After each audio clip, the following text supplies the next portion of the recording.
This is 5 on your side at noon. Focused on you. We're following breaking news at noon. St. Louis City SC is parting ways with manager Bradley Carnell. He's the franchise's first head coach, hired in January of 2022 to run the expansion team. SC went 17-12-3 and won the Western Conference during its first year. But this year, they're 3-7-10. Technical director John Hackworth will manage the team on an interim basis until a new head coach is hired. The team is expected to speak to the media in the next 30 minutes. We'll stream that news conference live on KSDK.com. Also breaking news from the U.S. Supreme Court. Hours ago, the justices ruled former presidents have some immunity from prosecution.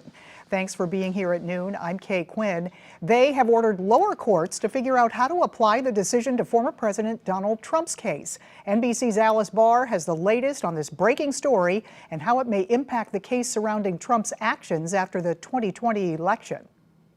The Supreme Court today ruling that former President Trump is immune from prosecution for some of his alleged conduct while he was in office, in a decision that is expected to bring more delays to the federal election interference case against him.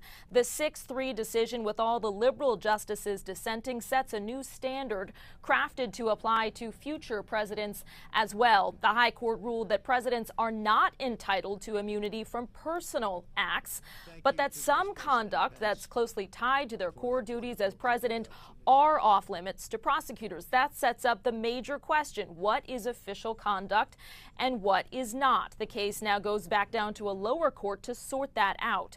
And the time that will take makes it highly unlikely the public will see a trial over whether former President Trump tried to illegally overturn the 2020 election results before the upcoming election this November. That in itself is a big win for the former president, whose legal team had sought delays. And on social media today, he called this a big win, while a senior advisor to the Biden campaign said that the ruling does not change the facts, arguing that former President Trump snapped when he lost the 2020 election. It is possible there will still be a hearing before the November election that would lay out potentially some of the evidence that could be used at trial. In Washington, I'm Alice Barr. Back to you. Another major ruling, the High Court also keeping a hold on efforts in Texas and Florida to limit how social media platforms regulate content posted by their users. The justices returned the cases to the lower courts. The cases challenge laws signed after Facebook and Twitter cut off Donald Trump over his posts related to the January 6th attack. They're among several this term in which the justices are wrestling with standards for free speech in the digital age. All right. That is our new brand, Weather Impact, that we will be talking about coming up just before Maine weather.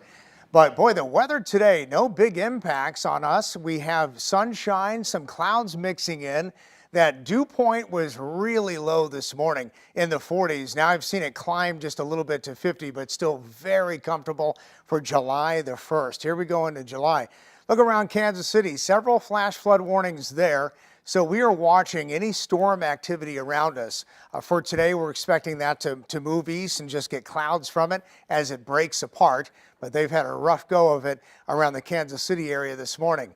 So 76 degrees right now. There's that dew point 40 or 50. So the humidity is at 40%. So that's fantastic. Wind variable at 7 miles an hour. And today's forecast, lots of sunshine, low relative humidity. Enjoy that. We'll make it into the lower 80s. So partly sunny today because of the debris clouds moving in from the shower and thunderstorm activity that is weakening around Kansas City and moving east. The rest of us, some of us may be actually stay in the 70s. Litchfield about 77. And of course, that weather impact forecast coming up in just a bit, Kay? All right, we'll see you then. Thank you, Jim. Today, several new laws are in effect in Illinois, and one is a tax increase. 5 on your side's Mercedes McKay has more on how much it'll cost you. Today, 9 laws take effect in Illinois. The gas tax rises to 47 cents a gallon. According to the Illinois Policy Institute, the typical driver will pay $184 more in taxes than in 2019. This comes on top of the fact that Illinois is already the second highest in the nation for gas taxes. Another new law allows undocumented immigrants to get a standard 4-year driver's license. This will replace the current temporary visitor driver's license. Immigrants will have to pass a driving test, provide car insurance, and prove they've lived in Illinois for at least 1 year. Illinois Secretary of State believes the law that will impact undocumented immigrants will actually make the roads safer here in the state. Another law taking effect starting today will extend the state's child labor laws to include social media influencers. In Shiloh, Mercedes McKay, 5 on your side. We're continuing to gather information about a police chase that ended with a crash in the Metro East. St. Louis County Police say an officer tried to stop an SUV for speeding at Goodfellow and Veronica overnight. They say the driver made a U-turn and drove straight at the officer, who avoided the crash. He then led police across the river until losing control on I-270 in Pontoon Beach. The driver was thrown from the vehicle and suffered life-threatening injuries. A tragic racing accident leaves a man dead in central Illinois. Police say a winged sprint car hit 65-year-old Ralph Wilhite Friday night during the races at Jacksonville Speedway. That's about an hour north of St. Louis. Wilhite was in the infield when the driver of the race car lost control. He died at the Speedway.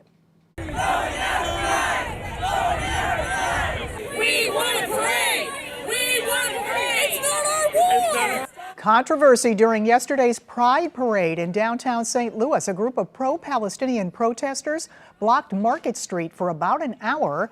We've just been told the 19 people arrested have since been released.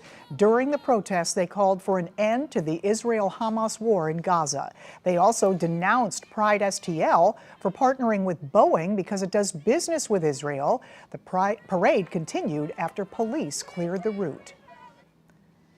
A warning to swimmers. The Big River is dangerous. High Ridge fire crews speaking up after making their 4th water rescue of the year in Rockford Park in Jefferson County. We're told a young girl and an adult in her 20s were swimming Saturday night when they got caught in the current. Neither was injured. Now, as the crowds get bigger during the summer, officials are reminding everyone of the risks. We just don't want people to get in the water. It's taking a gamble every single time with their lives and with the lives of bystanders and rescuers. The river's unpredictable and unforgiving, and it doesn't care if you're a good swimmer, and it doesn't care if you're sober or not. The fire district says since 2014, 5 people have drowned at the park, 2 just last year. Still ahead, we're getting details about a Biden family meeting held over the weekend, what we're learning about the future of the president's re-election campaign. Plus, record numbers of travelers and nasty weather. What to expect if you're flying during the holiday.